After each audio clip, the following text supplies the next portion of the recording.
চামচ দিতে হবে।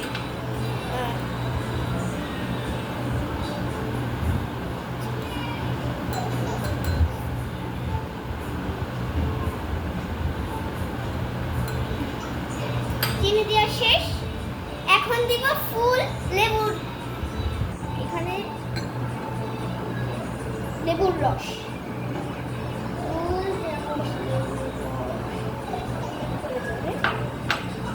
আর এই যে বিট লবণ চামচেই রাখা হচ্ছে।